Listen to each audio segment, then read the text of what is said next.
All right, it's my pleasure to have Yasaman over here. She's one of my favorite researchers in wireless systems. She has done lots of very exciting work in millimeter wave and terahertz frequencies and building wireless hardware, software systems out of them, including some really cool work on backscatter at these frequencies. She has won numerous awards. There's a huge list. I'm not going to say all the list is, but like it's a pretty big list, extremely distinguished. But I'm looking forward to the exciting work you're going to talk about. Thank you, Shyam, for the nice introduction and for hosting me. I quite enjoyed my visit to us. Like I had a full day, and I don't know how time passed by. So I really had fun today. So today I'm going to talk about the research we've been doing in my lab for the past couple of years on physics-guided intelligent wireless systems above 100 gigahertz. Of course, there are the kind of three key words here besides wireless. So you see physics-guided, you'll see that a lot of the architectures we design has some roots in the physics of wave propagation, and how we should learn from the physics to design our wireless system is a big thing we do in the lab. And then intelligence is the second word, because it turned out that when you use physics, it's great. It makes you do interesting abstraction, but it doesn't sometimes scale way to the complexity of real environment, and you need data-driven solution to bridge the gap. And of course, it's above 100 gigahertz. My lab also works in lower frequency bands, but for the purpose of, I guess, keeping it to 1 hour, I'm just going to talk about above 100 gigahertz research today. Okay, so recently there has been a global quest to achieve higher data rates, not for the normal reasons that you need these higher data applications, edge applications, but more importantly because of the emergence of AI. If you think about just the Gen AI alone, it's expected that it's going to grow the traffic by 5 times. And most of our interactions these days with Claude, with ChatGPT is through either writing or through audio. But if we turn into the video, you can imagine how much more bandwidth you really need to make this sustainable and scalable. So this has already raised a lot of alarms from the telco industry. For example, CEO of Vodafone said actually cellular networks could be the next AI bottleneck. And there has been a recent report really quantifying that, saying that the lack of basically wide bandwidths or the lack of wireless bandwidths that we need can really cause up to $1.4 trillion in potential GDP by 2035. So long story short, we need larger bandwidths. Where do I find these bandwidths? I cannot really look into the current sub-6 GHz. It's pretty crowded. I have to look beyond millimeter wave and basically sub-THz regime. In this regime, I get the gigahertz scale bandwidth, so I can potentially get gigabit per second communication link very easily. But on top of that, I get very nice sensing properties. I get millimeter wave or sub-millimeter scale wavelengths, which tells me that I can do very high resolution sensing and imaging. I can also pack many antennas, so I can get fine resolution angular sensing as well. So both finer range and angular resolution can be achieved. But also in terms of propagation property, you have nice line of sight property, but you also can penetrate through certain materials. You can have reflection off of certain materials. So you are really in between the microwave regime, where it was basically really line of sight, not a lot of penetration, and optical regime, which is high resolution, but line of sight only. So sensing is really a key additional incentive to put this chips in future cameras, radars, as well as hopefully communication sensors. For those of us who were around to see the basically evolution of millimeter wave, you might say, wait a minute. So we've seen millimeter wave not really working that well when it got to the deployment. And you're talking about now above 100 gigahertz. So why is that? Like, why do you see hope in above 100 gigahertz being close to practical anytime? And my answer to this kind of criticism, which is a very fair question, is that we didn't do things quite right at millimeter wave. And if I want to summarize everything in one slide, that's the slide I want to show. We had different physical properties in millimeter wave, and our solution to tackle those challenges was basically more of the same thing. I already knew that I can form a beam through my massive MIMO or just traditional MIMO. I said, okay, if you have higher spreading loss, let me create even a more directional beam to compensate for that path loss. However, we didn't really think about the power consumption and the link adaptation overhead, especially in mobile settings, right? How would that work in practice? Another problem that everyone knew about was blockage. This is a demo from T-Mobile. You can see a glass door. I don't know how well you can see this. A glass door can easily block your millimeter wave, and this is 24 gigahertz, not even higher. But your 600 megahertz signal is standing strong. But our answer to that problem was, OK, if I just build in more, if I densify, maybe the chances of I having a line-of-sight connection at any point with one of these access points is higher, and that will work out well. Sure, in certain environments, when you can afford economically to build more access points, a base station, sure, but it's generally a costly solution. And the other answer was maybe use natural reflectors. Sure, again, those reflectors may not be around. It's very opportunistic. That's why it didn't really work out well in practice. So what I want to talk about today is really reimagining this wireless system with physics in the loop. So with physics-informed designs that take physics into account. And I'm going to talk about 3 categories of work we've done over the past couple of years. Hopefully, I'll get to cover all 3, but if not, happy to basically take the sensing side offline.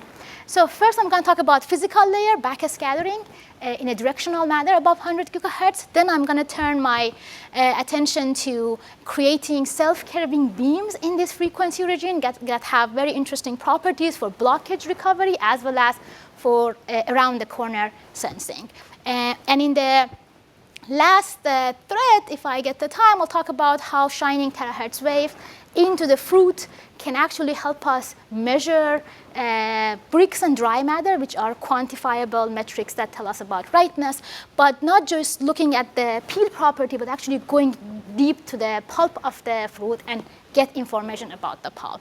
And lastly, we put these terahertz sensors on robotic arms, and we show that if you fuse the data with your camera, you can actually sense the material jointly with the texture property, and together they can estimate friction without contact. And if I have that friction information, I can better reason about how to grab this object so it's safe and I'm not basically ruining it, right? So if it's a fragile object or it's an explosive object, I cannot always afford to manipulate it by contact and try to figure out the best grasp configuration. OK. Let's jump into the first category, and please stop me if you have questions. So the first one is battery-powered sub-THz mobile nodes, or backscattering nodes. So the root challenge here is that going to this high frequency, your signal generation and amplification is very costly, right? And there are a lot of reasons for that. There are a lot of research going on to bring down the power cost, but it's costly. One reason is also you need larger antenna arrays, as I said a minute ago. And just having these large array operate also costly in terms of power, right? And this has already been shown to be a problem in millimeter wave. I don't know if you saw these demos where you have your millimeter wave 5G on your mobile phone. It heats up pretty quickly. Now, this is going to be even worse above 100 gigahertz. So is there any hope, right? So when we were looking at this problem, we said, OK, we already know that backscattering has done a lot in low-power IoT, right? And this has been a lot of work coming out of academia and industry, a lot of it coming from UW, actually, that shows a very promising result, expanding range, expanding communication rates of these very low-power devices. So can I take this, the same idea, to higher frequency band, right? So the challenge is, like, if I look at backscattering literature at a slightly higher frequency than your sub-6, you either are limited with Van architecture to create a retro-directive link that are based in transmission lines that are inherently low bandwidths, right? Or you have to deal with active phase conjugation, which is, of course, costly in terms of power again. So it doesn't solve us a lot, right?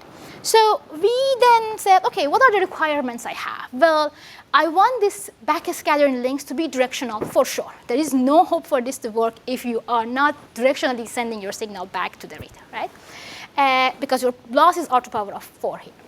Then I want this to be passive and ultra low power, again, inherently.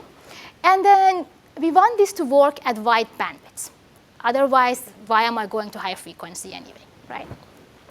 And when we started looking into this problem back in 2023, we realized that actually we have to rethink about the physical architecture of our tag. So we developed what we call leaky scatter, which is a node architecture for backscattering based on leaky waveguides. So let me tell you how it works.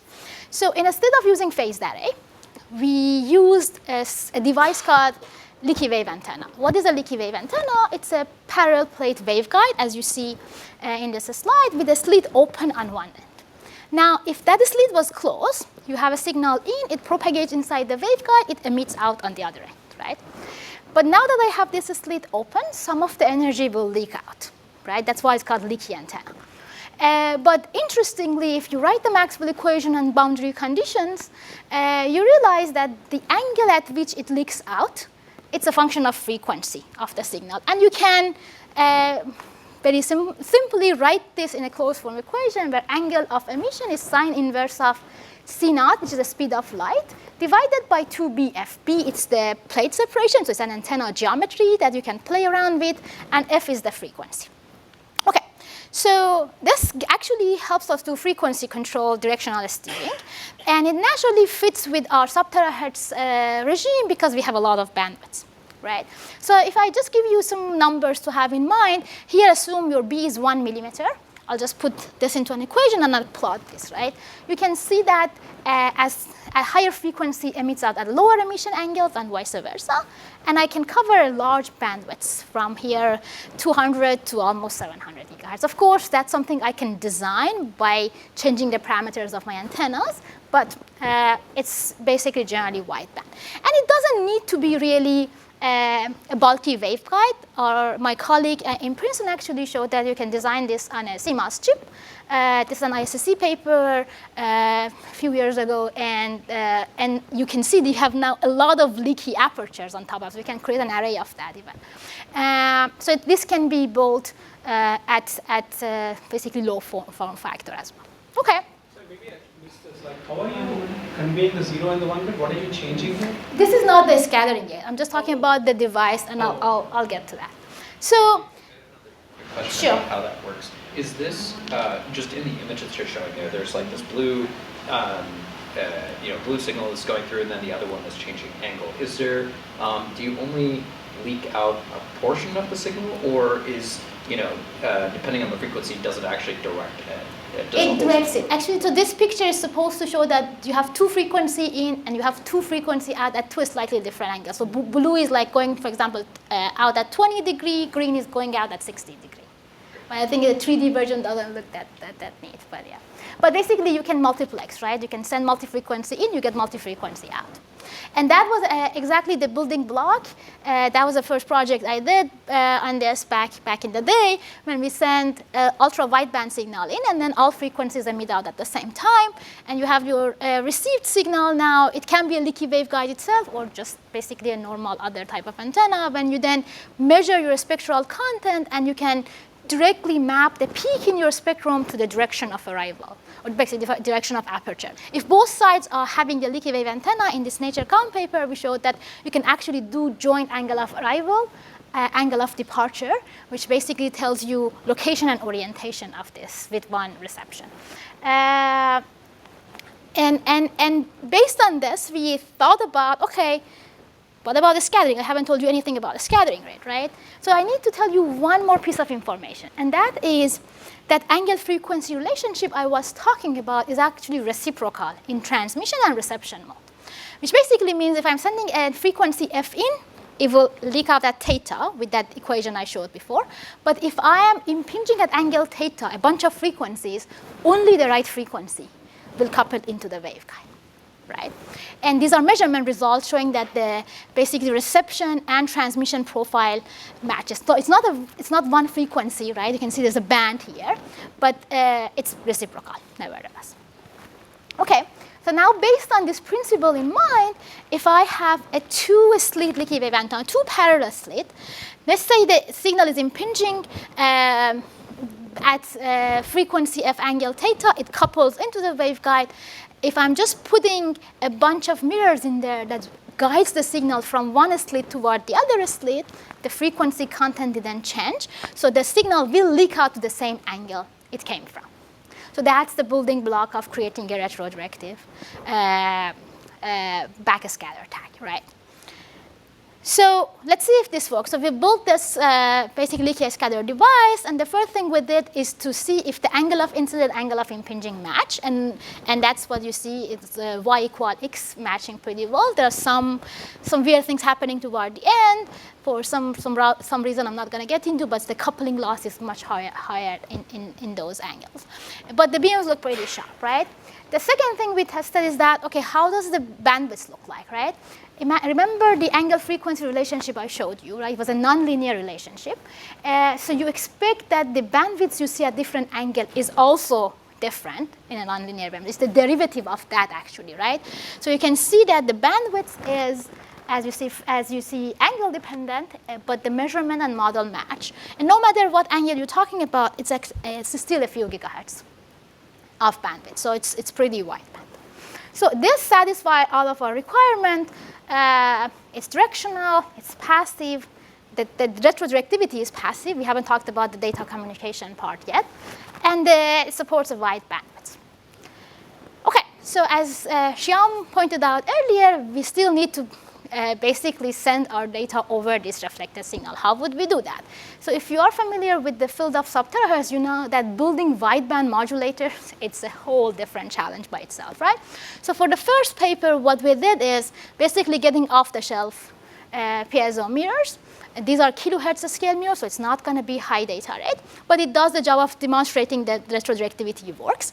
So we put two of them inside the waveguide. This is between the two plates, so it's millimeter scale. Remember, the B was 1 millimeter, so it's sub-millimeter, basically, to fit into the waveguide. And when I change the first one laterally, it changes the path lengths between the recepted signal and transmitted signal, the coupled signal basically inside the waveguide. And if I do it even a little bit, because I have very small scale wavelengths here, I can change the phase. Now the second one, rotating, right? And if I rotate it a little bit, I basically change how much of this coupled power, coupled electric field, coupled signal sees the second aperture and has an opportunity to leak out, right? And so that changes the amplitude. And I can have phase and amplitude being controlled independently. And that's what you show. So these are three tags sending data at the same time, an 8 PSK at 178 gigahertz, 16 QAM at 220 gigahertz, and BPSK at 290 gigahertz, which tells you that this is scalable in the sense that if I have a bunch of these tags in this room, because they are separated, spatially separated, naturally they will encode their data on a different subband. And then I can, if I have a super wideband emitter receiver, and that guy is going to be very power demanding for sure, but I can afford to have one thing plugged into the device to support many of these low power nodes. But that can capture the data of all of these sensor nodes at the same time, right? So this is actually, we didn't build like thousands of this, but we did a calculation based on the bandwidths, based on the beam widths that you see from these devices, to tell you based on the properties like distance, how many antennas you have at the transmitter, the emitter things, how many of these things you can support at the same time. Of course, what is accepted SNR at the tag you can tolerate. And you can see it's hundreds of tags at the same time, because you get 2 degrees of freedom. You have a spatial division, multiple axes, and you have also frequency division, multiple axes, right? So even if you have 2 tags that are at the same line of sight path, if they're slightly oriented differently, that means from the eye of the tag, the incident angle of arrival is different. That means I am, again, shifting my frequency. So I'm like encoding my data on a slightly different frequency. So in the previous slide, the mirrors, the piezo mirrors are actually mechanically moved. Yes. So wouldn't that limit the data rate here, because that's how fast you can mechanically move? Yes. So that's why it says kilohertz scale at this point. I forgot to mention we have an ongoing work that basically design a metal surface put on a back plate, and you can electronically then very fast control this metal surface. That changes the beta, that was the propagation, phase propagation in the waveguide that I showed in the equation. So this is working pretty well. The challenge is that it's very hard to have low loss metal surfaces in this frequency range. So that's why it takes some time to make the fabrication look perfect and everything. But that's the direction we are going. The second question I had is in backscatter systems, self-interference is a big problem. Yeah. Is that not such a big problem here because it's kind of like shooting in a different direction? Yeah, is that the main reason? Yeah. You still get some power reflecting off of just the metallic plate of that, right? But it's, especially if it's not at your broadside, it's oriented differently. Most of the power doesn't go back to you anyway. Yeah. Yeah, and then remember that the power is reflecting back is, if you're sending an impulse, it's a broadband signal, whereas your encoded data is a narrowband version of that signal, depending on where you are. So you can actually do a lot of signal processing, filtering exactly what you want to get from this. Yes? What's the insertion loss from your RX to the TX? Yeah, very good point. So I don't know. OK, so we are at the right slide. So you probably noticed that I'm showing a rectangular slit here, but these are trapezoidal slit in the simulation, right? So there are a lot of antenna engineering you can do by designing the optimum geometry of these slits to help you increase the coupling efficiency and the directionality of that. So it turned out that if it's a rectangular slot, the beam is not as directional as a trapezoidal slot. And the intuition behind that is that as the wave, so if you think about the waves inside the waveguide, it propagates like this. It gets expanded, right? So if I have an aperture that matches that natural expansion, I get to have more energy leaking out from the waveguide. So the coupling efficiency can be optimized for up to we get 90% in the lab as well. But it's 90% in, 90% out. It's still like you're losing 10% each way. But good question. Yes? Two questions. One, how much power roughly does it take to control the piece of mirrors that are modulating the signal on your TX? I don't know on top of my head. I remember we reported in this. It's not going to be high. It's probably going to be below milliwatt. But it's still I think the speed is the limiting factor. That was my next question. What data transmission rates do you end up getting? So we did 5 kilohertz sampling with this. So maximum 5 kilobits multiplied by the modulation scheme you have. So 16 times 8, basically. 16 times 5. Is the data rate. So it's still kilobit per second scale. Thank you. Yes. So you present here a single aperture for transmitting and receiving. If you look at the literature in leaky wave antennas, there are designs that have many apertures, right, spread out along the waveguide where you can do tapers and you can do all kinds of complex structures. Yeah. I can see why you want to start with a single aperture, but are there reasons that you should stay at a single aperture, or are there advantages to going to more apertures? Good question. So there are a lot of work in, I guess, back in 1950s even that talks about waveguides and antenna. A lot of it's at lower frequencies, so you have a dielectric inside the waveguide that you can also electronically control and also helps you do controllable angle frequency mapping, right? We are restricted to air for now because of the loss. Now, if you think about the geometry itself, the thing that we care most about is getting the angular coverage we want and then the directionality that we want. So we explored on these two fronts for now. So there are other designs that have basically giving you multi-lobe kind of reflection profile that we haven't explored, that there's potential. But for this particular application, we really wanted to have larger angular coverage and directionality. So the one was the best. Now, we have a project right now that uses these things for radars, and there we had to be creative about how to design these apertures. And it turned out that you need a combination of continuous apertures and periodic apertures. Periodic apertures give you less bandwidth, but they actually give you backward radiation as well. So here if we are basically, that was a sign in the equation, so you are 0 to 90 degree, best case scenario. It doesn't cover 0 to 180 degrees. For radar, you want 0 to 100 degrees. So you should be creative in that, but yeah. Good, okay, perfect. So let me jump into the second category of work. So in this line of work, what we wanted to achieve on the high level was to really mitigate blockage. And there are a lot of work in the literature. Many communities deal with this problem. I would categorize all the works being out there into two buckets. You either try to predict that the blockage is going to happen through in-band, out-of-band, and basically knowing that information is helpful because then you can maybe use a reflected path or use some other existing access points within a smart handover doing that. Or you say, okay, let's say I know the blockage is there. What can I do? about it, right? And what I want to talk about today is actually the second category. So I know the blockage is going to happen. I know exactly where the blockage is going to be, assume for a second, right? So I know the geometric properties of the blockage. And what I want to do is maximize my reception under blockage, right?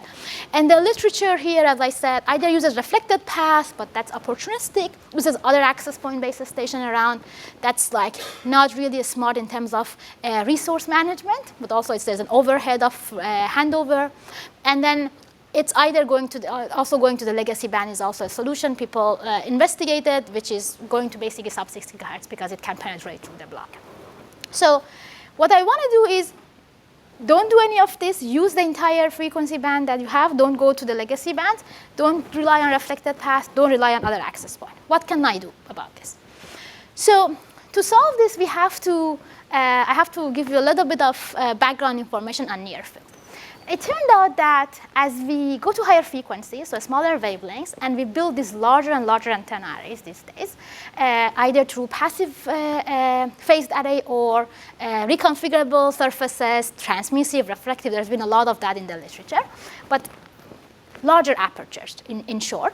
The Fraunhofer limit, which is where the near field ends and the far field begins, can extend to few meters, right? So that's kind of just, it's 2d squared over lambda, but just to give you some numbers, if I have a 10 centimeter aperture at 5 gigahertz, the near field is about 30 centimeters. At 140 gigahertz, it's 14 meters. Right?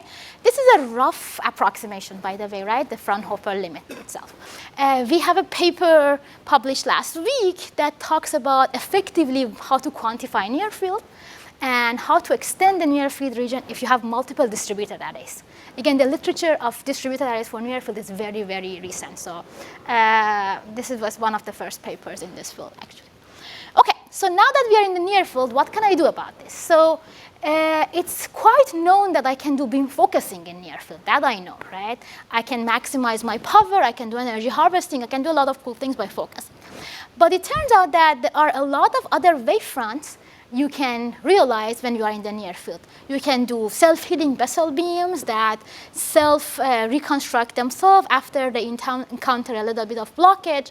You can create beams that have self-acceleration property, meaning they curve as they go through the medium even without relying on edge refraction.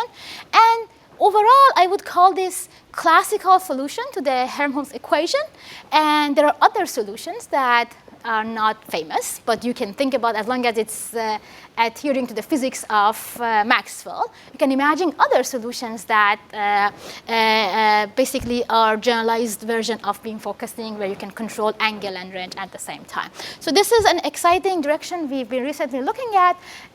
One example, for example, in this non-classical beam is that if I don't know exactly where the user is located at. So if I know where it's do beam focusing, but if I don't know where the user is located at, but I have some probability distribution of the user location, I can find the beam or discover the best beam that maximizes the expected power at the user location by doing this kind of non-classical beam shaping.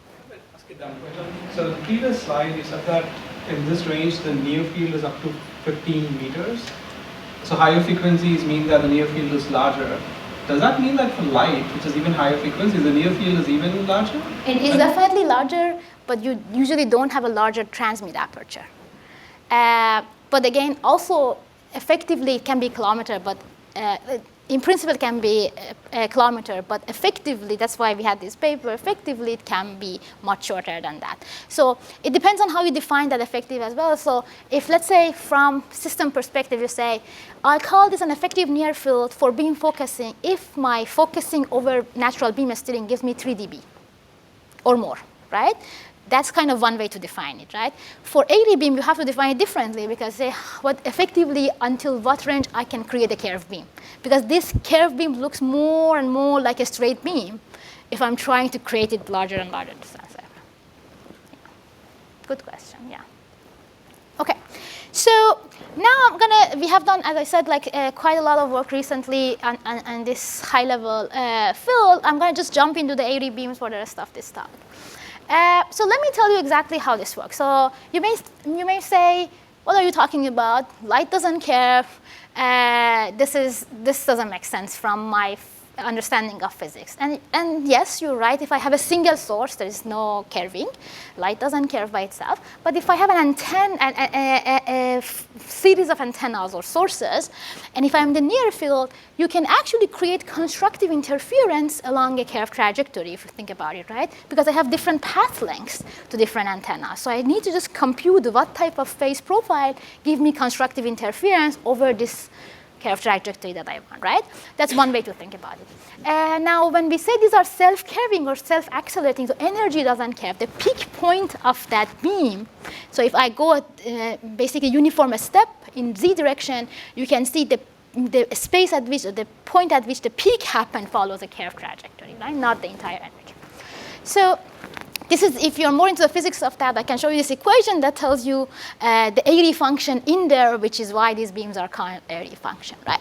So the high-level idea is that if I can create this curved beam, maybe I can go around the obstruction. Okay. So let's first see if that works. So I'm going to show you some, like maybe one first qualitative example. And in this simulation, I'm showing a block here. The blue thing that is moving is my receiver. My aperture is fixed. And I'm showing the received power after the blockage starts. Basically, right after here, I'm starting this heat map, right? So you can see if I'm just doing focusing, I see this huge blue region. That's just the shadow of the block, right? And that shadow region is shrinking when I'm using Airy beams. Right? So qualitatively, it did something. It reduced the shadow region behind the blockage, right? Okay. So as a system designer, my next question is, now that I know it works, at least in simulation, can I build a system that does that, right? And it turns out that, yes, it's doable. So you have to think about the phase profile of this Airy beam as a cubic phase run. So the phase that I apply to each point, it's b times x cubed plus y cubed. So it's very fast changing, sure. But if you have many elements, 2 or 3-bit phase resolution is more than enough. It's good. And it's a phase-only manipulation. So I don't need to control amplitude and phase per element. That's much harder to do, right?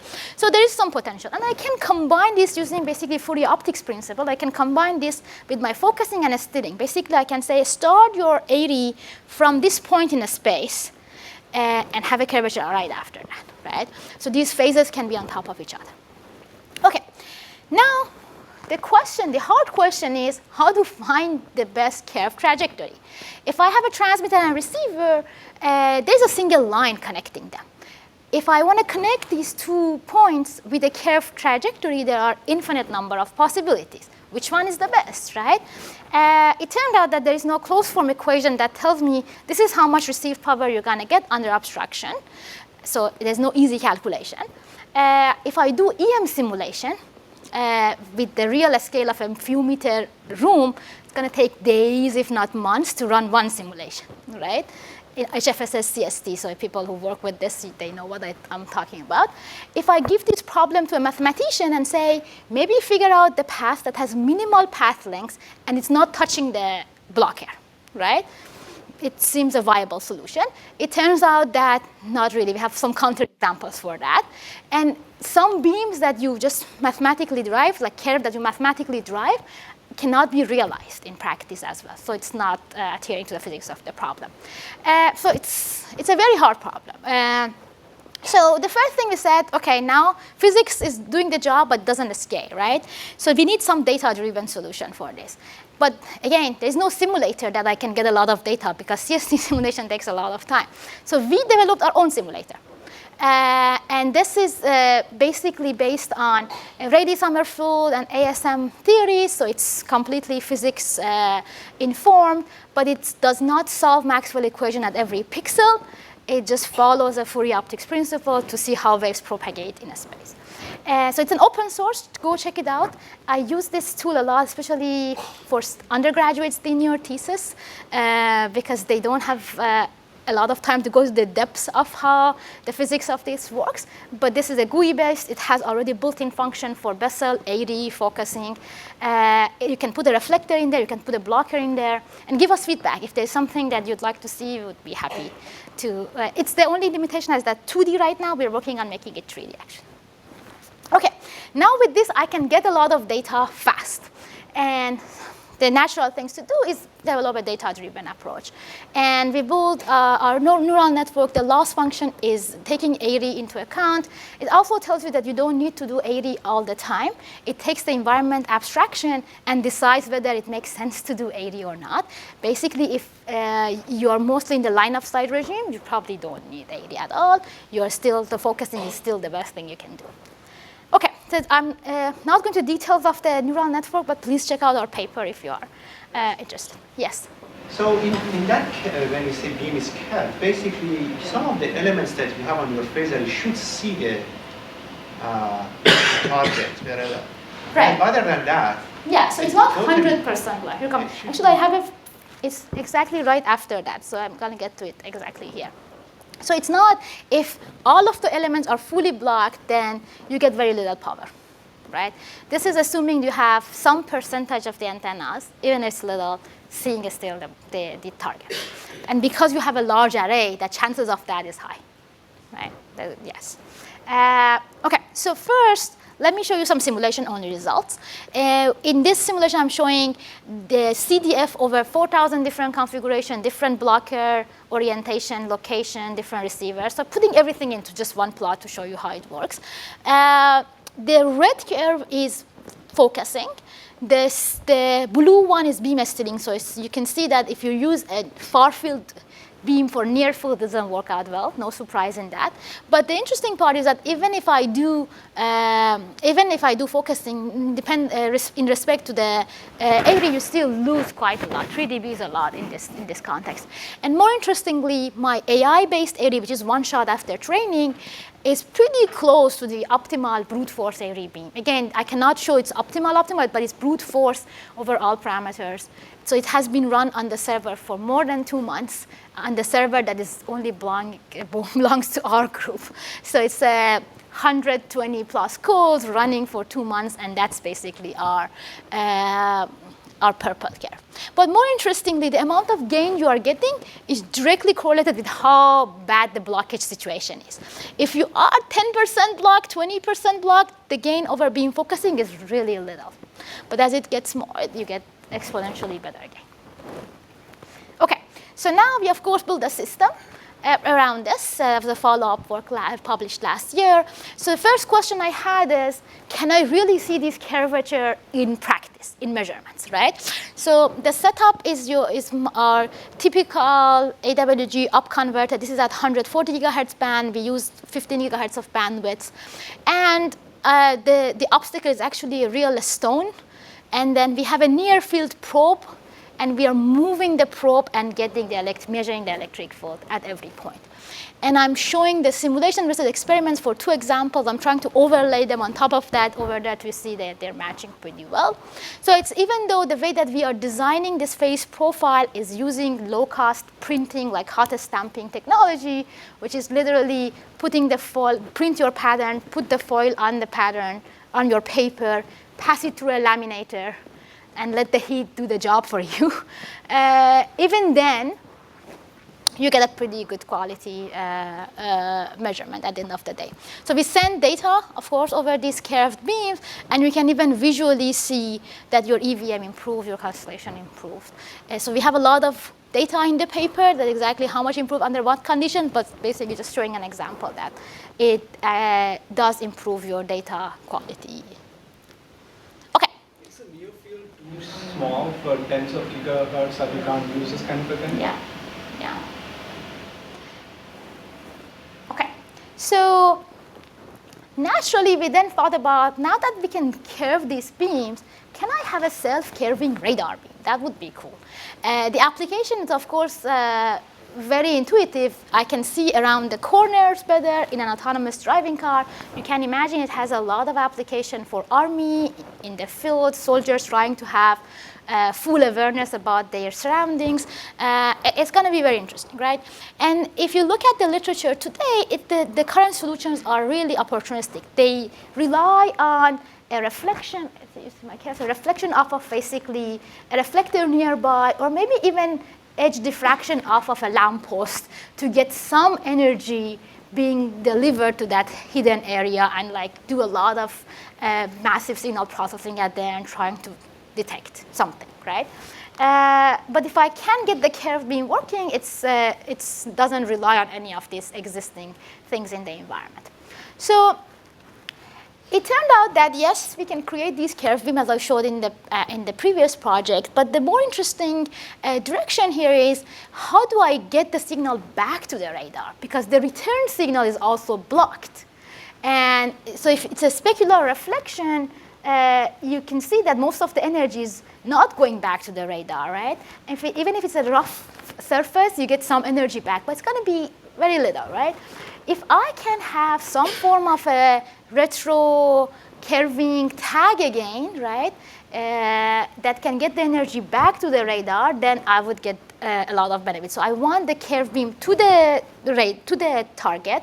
But imagine I have this tag that I'm attaching to backpack or closing off a student in a nearby school to make them safer, right? As a parent, I would buy that. So that way, if I can have a low-cost design like that, it will improve the detectability of the target from the eye of the radar, right? But unfortunately, the challenge is, if you want to really create a retro curving back, you need to do phase conjugation or time reversal. And this is in near field. So your impinging signal is not like linear phase, right? So it's not, you cannot use your corner reflector or your Van't array anymore. These are not going to work in the near field. We tried. You're welcome to try as well, but it's easy to see why they're not going to work, right? So how do I enable a passive like time reversal structure for non-planar wavefront? That's the question. And then we turned into using multiple layers of basically metasurfaces in a trend called neural diffractive wavefront processing for this. So the advantage of this approach is passive, and it applies to near field and far field, and it's wideband and low loss. But let me tell you how it works. So imagine you have multiple layers. Here I'm showing 3 layers. And what I want to do is I have a certain phase that happening alongside of this aperture. I want to design these thicknesses, or basically changing the phase profile of every layer, such that collectively, as the signal goes through these layers and come back at me, I see e to the power of minus j5, right? So on the high level, this looks like you are putting in some transformation on every layer, like a neural network, but it's not non-linear, it's just linear. You have over-there transmission, signal going through your neural layer, your diffracting layers also having some linear property. At the end, you have a non-linear detector that helps a little bit to make things non-linear, but it's still not quite a lot. So on the high level, you have some E out that is H times your E in, and you want this to be E in conjugate, right? And it's up to me how to design H, right? Of course, this cannot do phase conjugation for any arbitrary input, but if you're training this well with neural network again, for a class of impinging electric fields, you can find the right H that does the job, right? So this has been the idea of this phase conjugation with diffractive neural layers has been done in the past. I think I'm citing the paper here. But what they've shown is like a very slow varying phase up to order of 4 or 5 Zernike polynomials, just to show you how bad the situation is. This is the phase variation over the surface. It's very fast changing.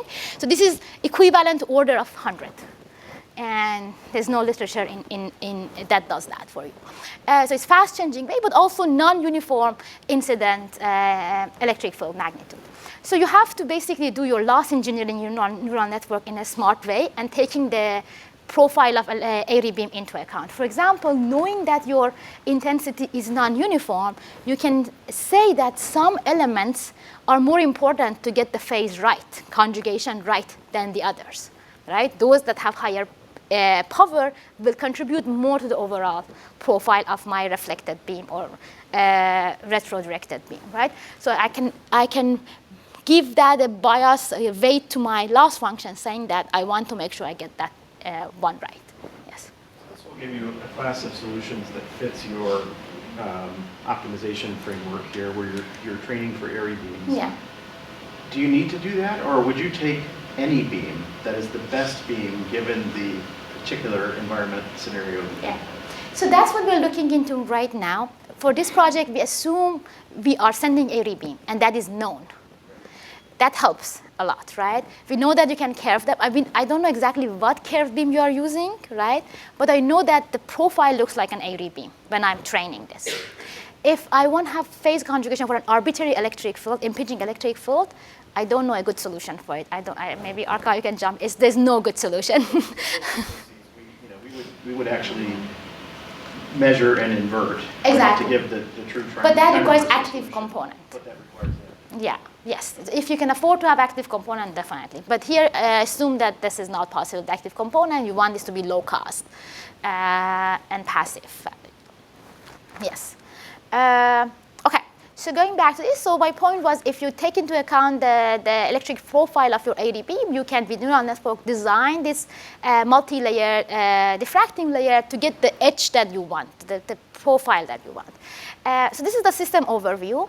We are sending, this is the phase array on top of the car. And by the way, we already have multiple radars on the front bump. They are not coordinating anyway. If they coordinate, they can build a large effective aperture. So even though this is like a cartoon version of that right now, I don't think it's very far from reality. You get the curved beam, you get the reflected signal back, you get received power. You know exactly the trajectory of these beams. So the maximum received power you get tells you something about the angle. It's not very direct, but with signal processing, you can get that. But also, you get multiple beat frequencies back, by the way. You don't get single beat frequency back. So the single beat frequency model actually falls short here. And then you can also do your normal range processing with, as I said, multiple beat frequencies to even localize where that hidden target is. OK, so we built this. This is the tag. You can see it's basically behind the corner that we built in the lab, and that's the radar on top. We are actually sending FMCW chirps. This is the first time people sending chirp with curved trajectories. This is only 3 layers, and then there's a metallic plate at the end. So overall, you effectively see 5 layers, right? OK, let me show you some results. So first, I really didn't go to the details of that. But you can imagine an interesting question is how to design this curved beam such that I cover this around the corner, this blind area effectively, right? It's because it's, again, near field and non-uniform, it's not a straightforward problem. If I want to cover angle 10 to 30 with 5 beam, I know I have to do uniform sampling, right? But if I give you 5 beam and tell you, with 5 beam, explore this behind the corner with maximum possible, maybe you want to make sure the illumination area is above a threshold at every single point, how do you design that? That's not a trivial problem. And that's what we also did in this paper. But you can see, compared with focusing how much gain you are getting, just illuminating more power to the blocked area in that heat map. So it's average about 5 dB gain compared with, between beam steering, because you don't know where the target is, so you cannot even do focusing. But more interestingly, when I have the tag in, with the ARI radar, I get the purple beam. Now, to have a fair comparison, I'm doing a steering, but I am giving my baseline a corner reflector to be fair in comparison. And that's where I get green. So you can see the difference between green and purple is how much our proposed system really improve the return power back to the radar. It's not small, it's about tens of dB.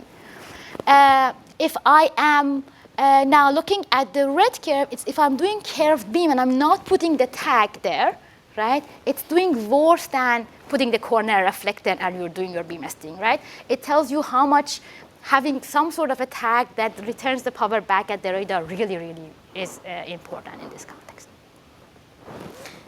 Yes? Yeah, I mean, one question. If you have several synchronized radars, the spacing, if it's more than lambda, we definitely easily can go. You have a lot of grating lobes at that time. Right. So how you want to fix that problem? So you're not fixing that. You just know that you're going to have grating lobes, and you take that into account when you are trying to do field manipulation. So you're basically knowing I'm going to have grating lobe, you basically know your array geometry, right? So you can find the maximum or best vase configuration knowing their geometry and their spacing. Okay, so no questions on the AUD side. Okay, so now this is the fun part. Because I don't have time to go over both of these sensing projects, I'm gonna ask you which one you'd like to see. Are you more interested in seeing sub-THz wireless sensing for agriculture or for robotics? Robotics. Okay, robotics. Okay, I'm not hearing any agriculture. Okay, so so let me jump into the. Okay. Okay. Perfect. So what is the problem we are trying to solve? If I give you an object and say, please pick it up, even human eye, right?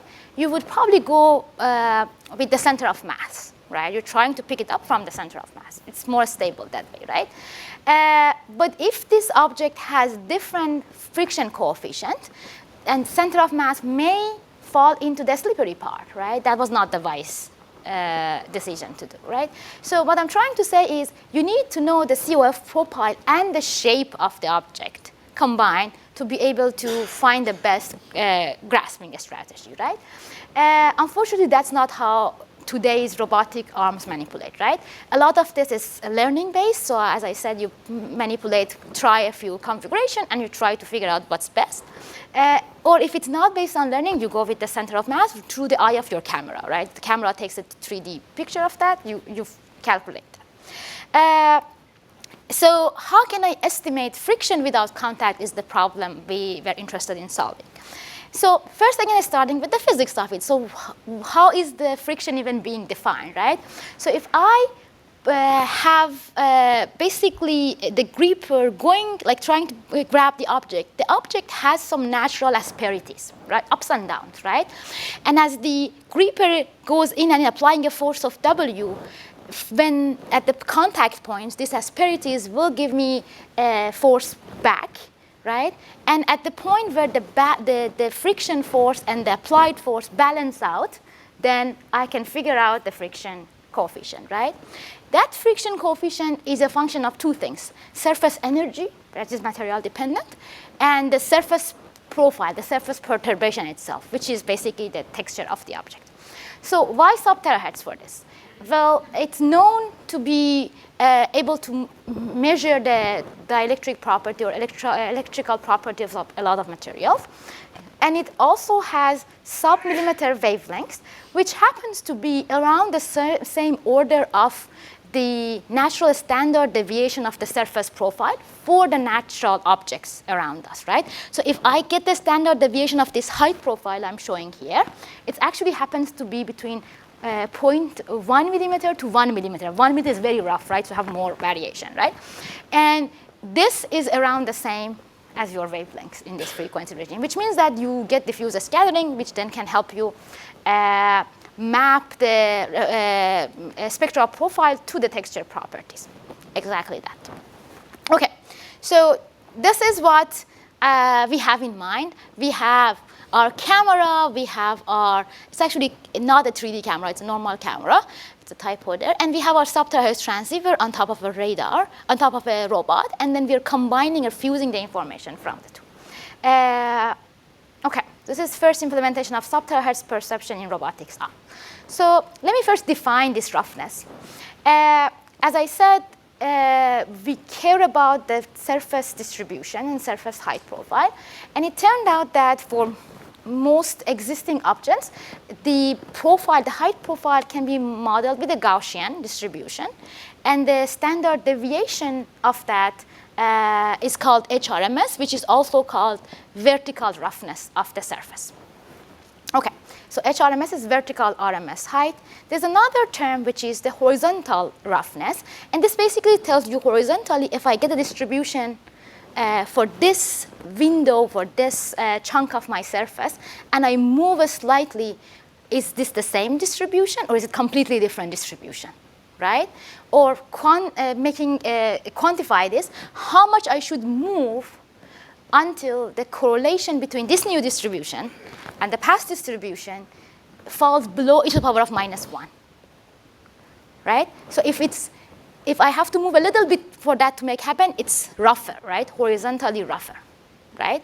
And if it's more smooth on the horizontal level, maybe LC is just a very large number, right? So these two combined define the texture profile, a statistical texture profile. Okay.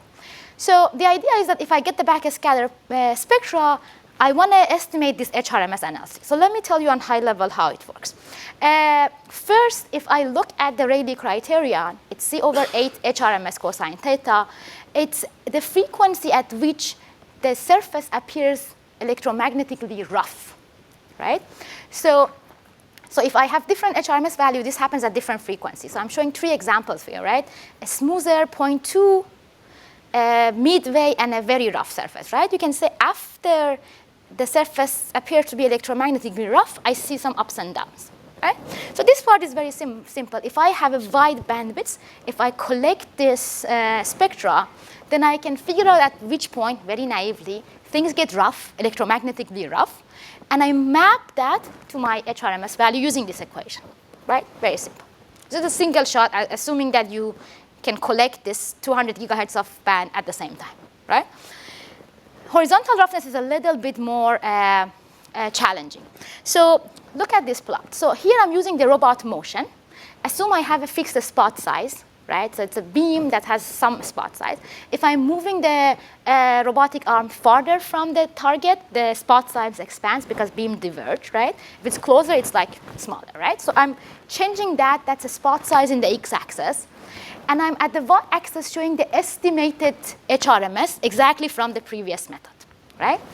So you can see that it's saturated, it plateaus at some point, right?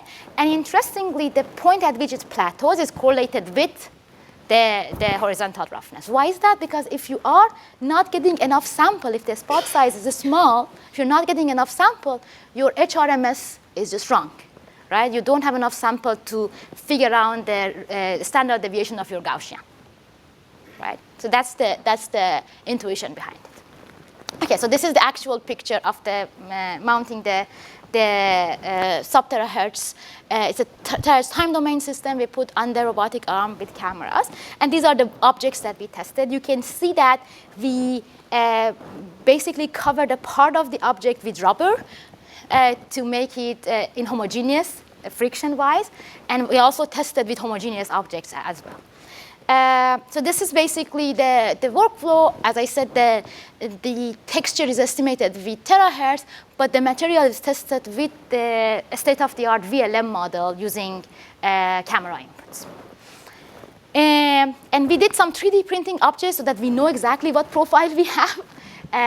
We also got some natural objects. We put them under a microscope, like granite and wood, to get the ground truth HRMS and LC. And we also had a ground truth COF capture. That's very simple. And now I can show you the final results.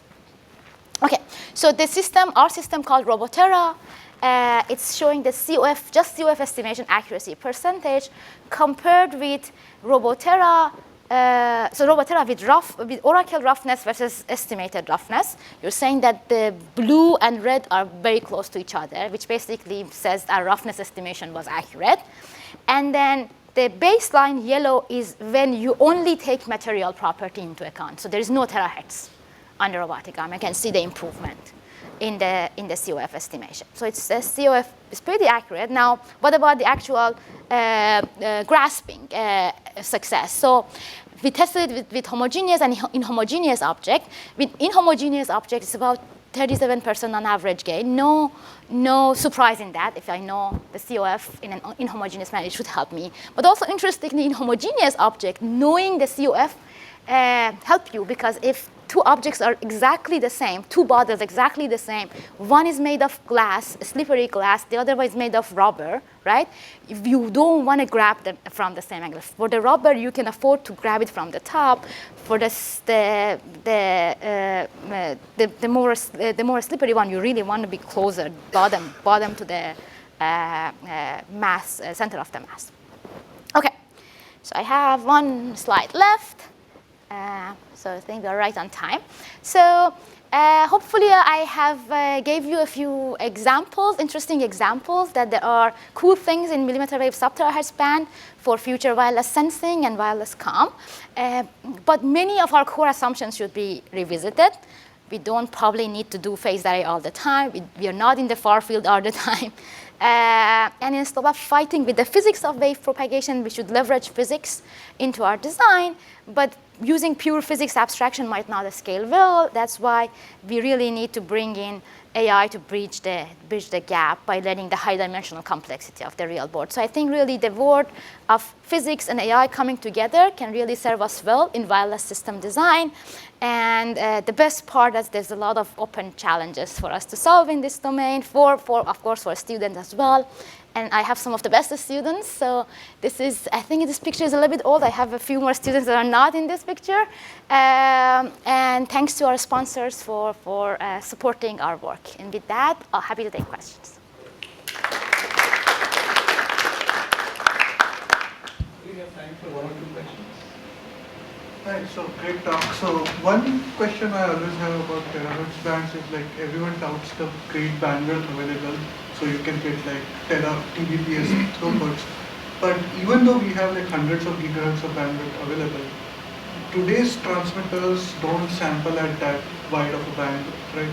So what are the key bottlenecks that are bottlenecking them? Is it just the ADCs, or is there something more fundamental? And what would be required to get there, to get that 1 Tbps band? Right, great question. So it's actually interesting that when you go to higher frequency, your front end gets smaller, your back end gets bigger, because you have all of these control line parallel subcarriers that you have to compute. So it's a big challenge. That's why you don't have 20 gigahertz of bandwidths at the same time operating. But people have showed you can get to 8 or 10 gigahertz of bandwidth at the same time with off-the-shelf RF socks, Xilinx RF socks. Just do a smarter way of like parallelization and some manipulation on FFT calculation. Maybe you don't need the full FFT all the time. You can get away with approximate FFT. So there are some active research going on, but this is not what we are working about. I think, but there can be a co-design between your front end and back end, because your front end is doing sampling of electric field, your back end is doing the processing of that. If they are co-designed better, maybe some of the complexity can be offloaded to the front end. More question?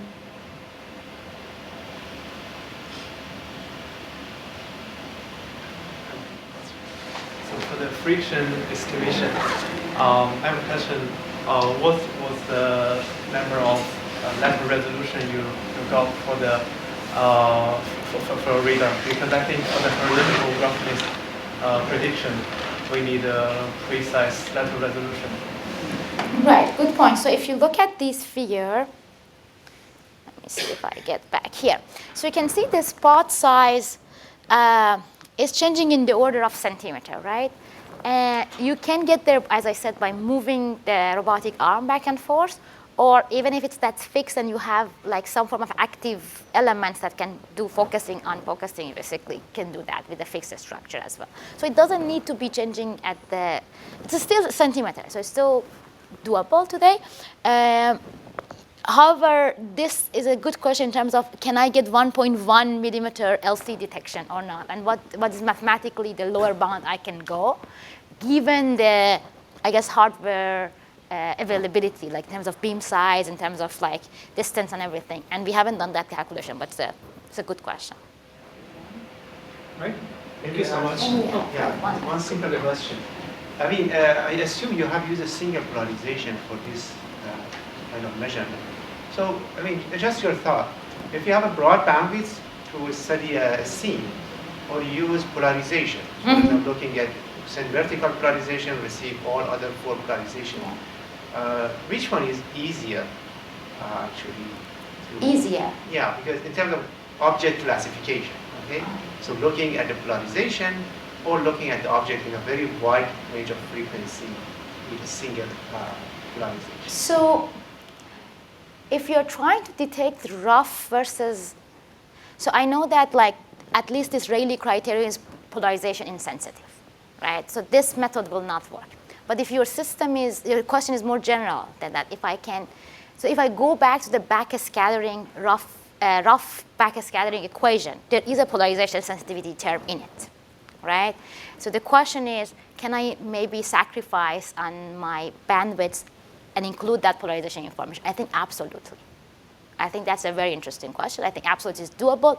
How much you can sacrifice, how much you can go down in bandwidth if you have that additional polarization information, I don't know. But I think this is something that you can explore first in simulation quickly and see if it's a viable path. But I think it's very interesting. I'll just add that there's a paper from Facebook, I think FAIR. They use some, I think from Jitendra Malik, and they use polarization to get like what is the surface texture. Yeah. I'll send it to you, but this is on optics, not in terahertz. Right, thank you so much. Okay. Thank you.